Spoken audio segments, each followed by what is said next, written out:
Assalamualaikum warahmatullahi wabarakatuh. Perkenalkan, nama saya Suharjito, SPD. Jabatan saya di ahli pertama guru matematika, instansi di SMP Negeri 3 Tambaromo.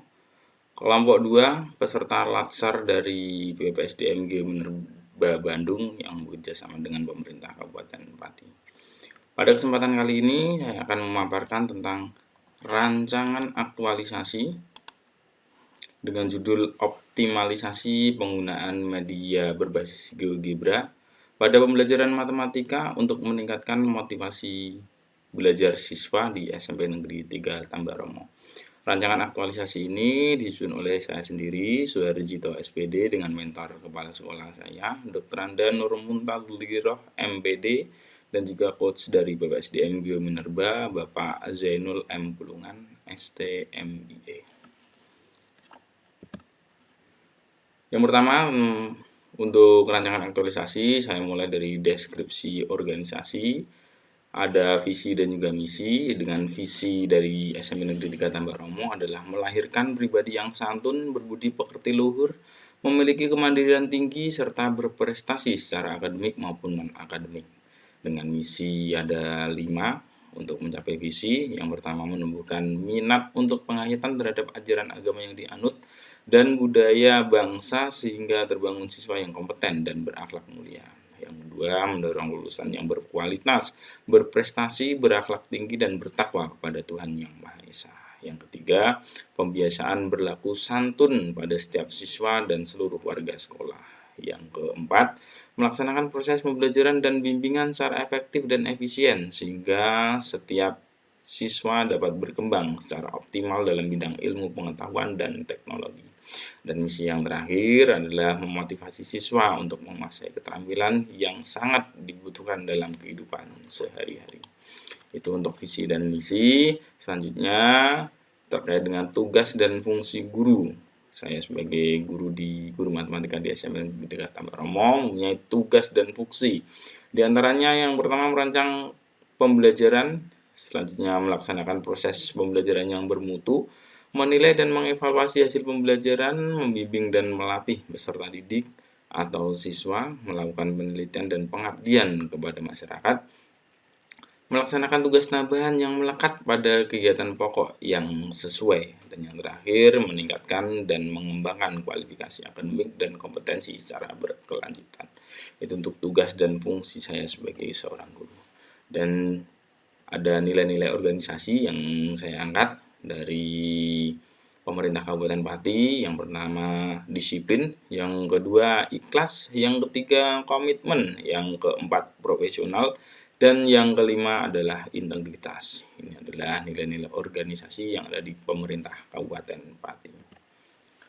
Untuk rancangan aktualisasi, saya mulai dengan identifikasi isu-isu yang saya angkat di SMP Negeri 3 Tambaromo selama masa aktualisasi atau habituasi. Adalah isu yang pertama terkait dengan pelaksanaan kegiatan pembelajaran matematika secara daring yang kurang aktif. Saat ini pembelajaran masih berlangsung secara daring. Isu yang kedua, kurang optimalnya penggunaan media pada pembelajaran matematika karena saya sebagai seorang guru matematik.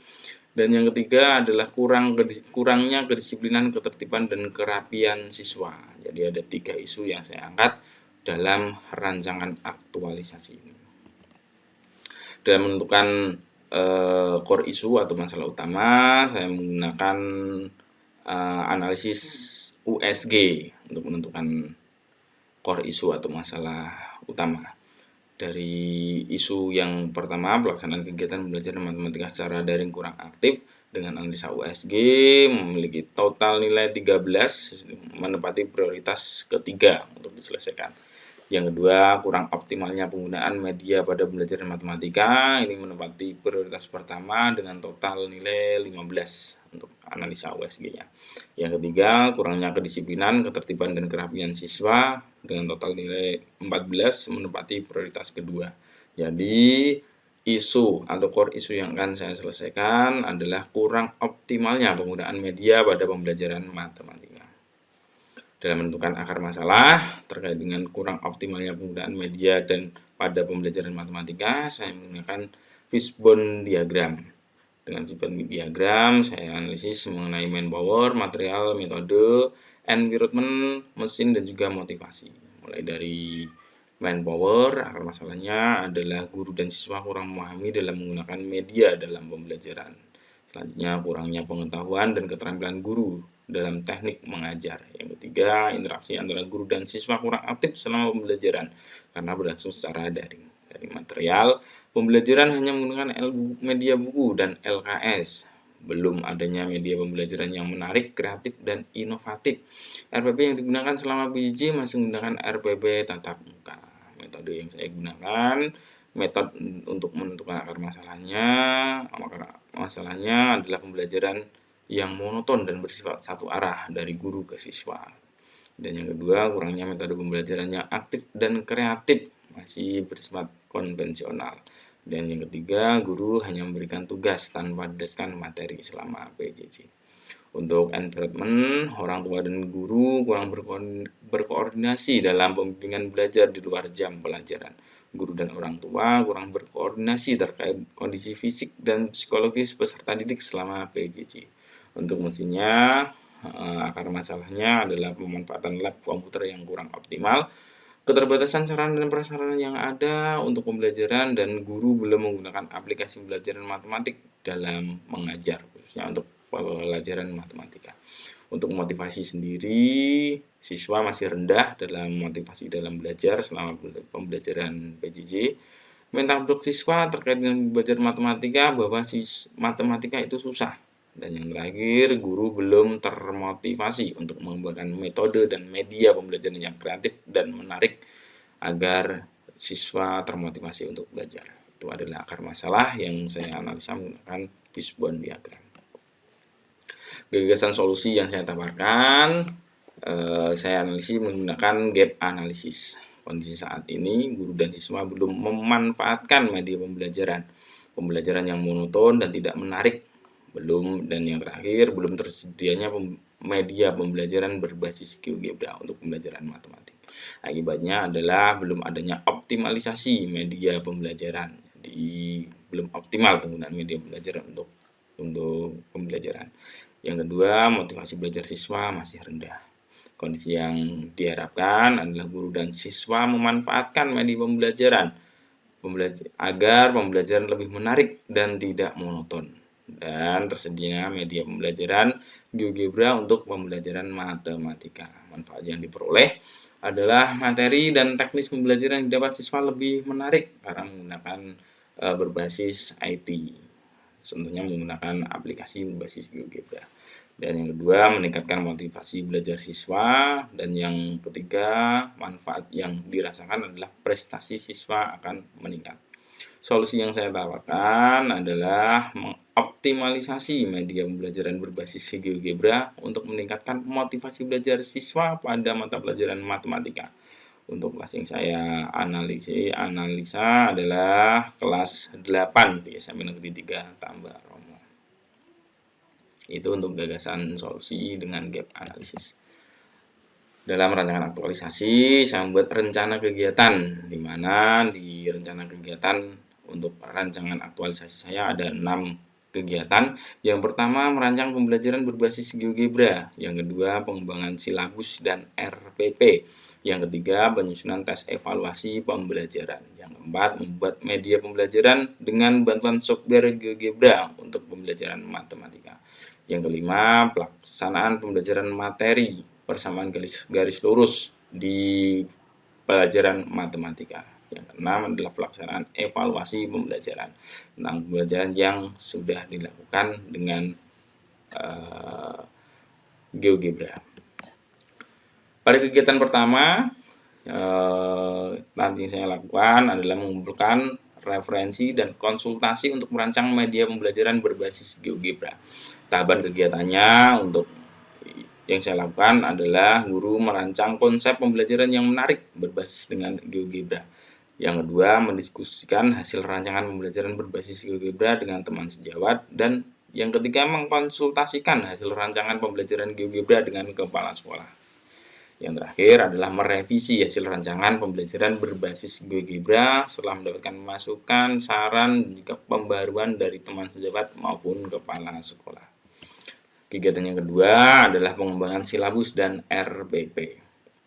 Tahapan kegiatan yang saya lakukan mengumpulkan silabus yang dimiliki oleh guru matematika sebelumnya sebagai acuan untuk dikembangkan. Yang kedua, mendiskusikan silabus dan RPP tersebut dengan teman sejawat dan mengkonsultasikan dengan kepala sekolah. Yang ketiga, menambahkan indikator pencapaian kompetensi dan kegiatan pembelajaran yang disesuaikan dengan media pembelajaran berbasis GeoGebra yang dibuat sesuai dengan kompetensi dasar yang akan dicapai. Yang terakhir, menguraikan langkah-langkah pendekatan saintifik ke dalam aktivitas belajar siswa dan memilih model pembelajaran. Itu untuk kegiatan 2 dengan tahap-tahapannya. Untuk kegiatan 3 yang akan saya lakukan adalah penyusunan tes evaluasi pembelajaran. Tahapan-tahapannya adalah membuat soal pretest dan post-test untuk mengetahui sebelum dan sesudah pembelajaran itu dilakukan dengan media GeoGebra. Yang kedua, menyusun soal sesuai dengan indikator pembelajaran yang tercantum di silabus yang sudah dikembangkan. Dan dari yang mudah ke sulit. Jadi merancang soal dengan indikator pembelajaran yang tercantum di silabus dari soal-soal yang mudah ke soal-soal yang sulit. Yang ketiga, membuat kunci jawaban dan metode penskoran.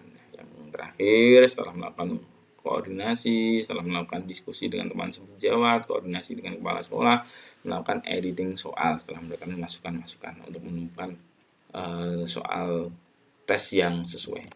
Kegiatan yang keempat adalah membuat media pembelajaran dengan bantuan software GeoGebra. Tahapan-tahapannya adalah membuat panduan penggunaan software GeoGebra. Yang kedua, mendiskusikan dan mengkonsultasikan panduan penggunaan dengan teman sebat dan kepala sekolah. Yang ketiga, mensosialisasikan panduan penggunaan GeoGebra dan membimbing siswa menginstal aplikasi GeoGebra. Yang keempat adalah membuat media pembelajaran dengan bantuan GeoGebra yang disesuaikan dengan materi yang akan saya analisis.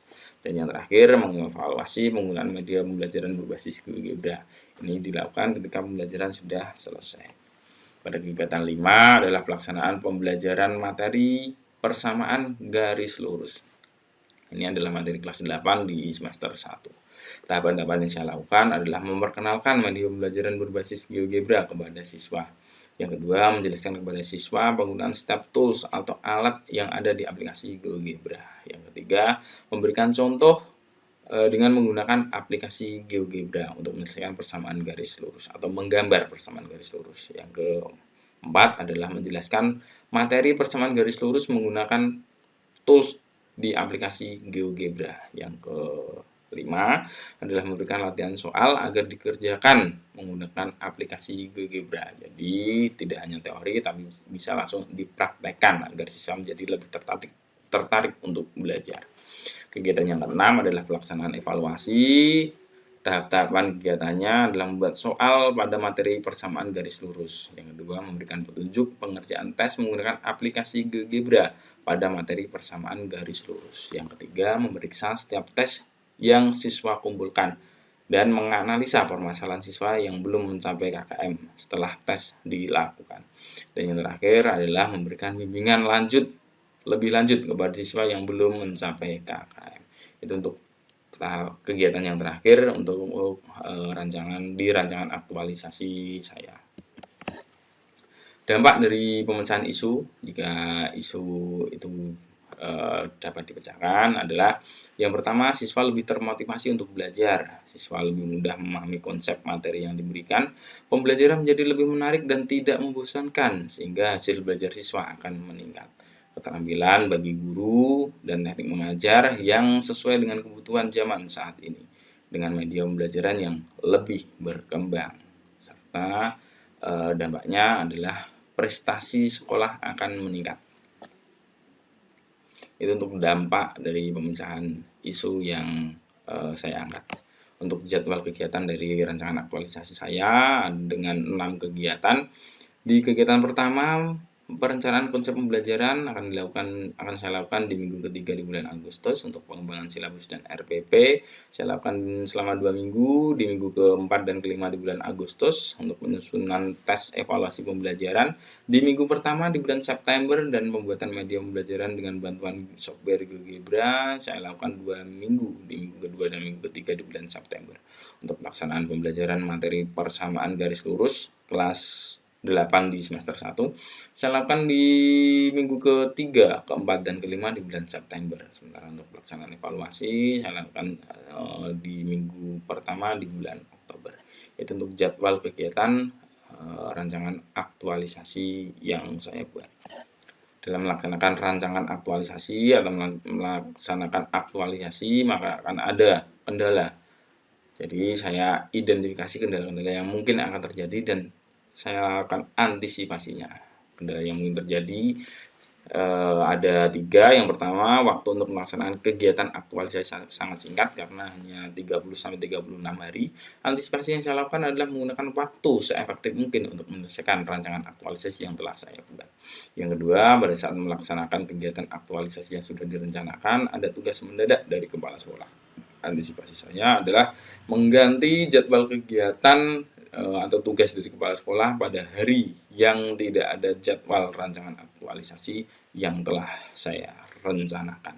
Dan yang ketiga, susahnya berkoordinasi dengan mentor dan coach karena berlangsung secara daring, tidak bisa bertatap muka secara langsung. Antisipasi saya adalah mencari contoh-contoh laporan aktualisasi dari media internet untuk dijadikan panduan untuk menyelesaikan rancangan aktualisasi saya. Itu untuk identifikasi kendala dan juga antisipasi yang saya lakukan untuk rancangan aktualisasi. Terima kasih dari saya. Wassalamualaikum warahmatullahi wabarakatuh.